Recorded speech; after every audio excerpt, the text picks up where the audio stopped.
Hi, it's Jenny Dye here at the Manti Temple, and I'm here with Emily Utt. Tell us what you do, Emily. I am the church's architectural historian, so my job is protecting these great historic places like temples and historic meeting houses and the historic sites of the church. That's fascinating, and if I may, when we had our tour earlier, I was just enthralled. I every time you were about to give an answer, I was like, tell me more, tell me more, tell me more. Want to geek out about all the things. What is it that you think is the most special or your favorite part of what has changed and also what has remained the same in this temple? There's a lot of things I love. Sure. The thing that I think I love the most that has stayed the same, this is going to sound odd, is the exterior, that we haven't messed with it. I love that we have made the exterior safer, that we've waterproofed it. It was actually really cool as we were digging that we dug down to the bottom of the footings. Okay. And then waterproofed it. It was really cool to see the original foundation and to be able to touch those stones and just kind of, and a couple spots see the chisel marks even of those original people that had built the temple. It was cool to have that kind of personal connection standing in the bottom of a very deep hole. Sure. Looking up at the building. The other thing I love that stayed the same is everything else.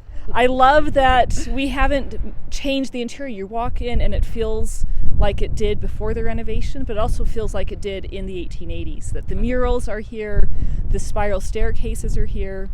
There's just enough creak in the floor to make you feel like you're in an old building, but we've taken out all the little nicks and scratches and bumps and all of those things. But to say to the general community, we've got the open house coming up. It's not a long run of an open house. It's March 14th through April 5th, right before conference. And Manti is not really a huge city. Why should people make the drive specifically to tour this temple? Yeah. So I'd almost say come back when it's open for ordinances and spend the time doing the work that it's meant to do. I would say come to this temple for the open house to connect with your ancestors a little bit, to connect a little bit with our pioneer story. But the open house is short on purpose because we didn't do very much. So the real invitation is to come back after dedication. Beautiful. And do the work. Excellent. And do you have a personal link to this temple? I don't. My ancestors are from northern Utah. They helped build the Logan Temple. My personal link to this building is the hours I've spent here. Sure. I've been researching this building for more than a decade. If there's any space in here big enough to fit a person, I have been in that space. I think I left a hammer in here once that we haven't found yet. It's in the attic somewhere. If you can find it, return it and you'll get a prize. Yeah.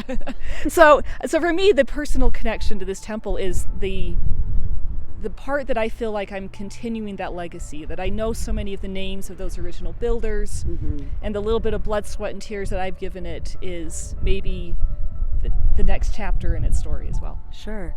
What are a few just of your final thoughts that you want people to know about this temple? One of my favorite spaces that the architect was really great at when he was designing it is he put the baptismal font directly under the ceiling room where Work for the Dead takes place. So I want people to think about that connection. The way that ordinances bind us first to God and then bind us to each other. And I love that in this building they are literally stacked on top of each other. So I would tell people, come back and find those connections, find those things where you get to see Christ and you get to see Zion and the glory of this beautiful place we live in.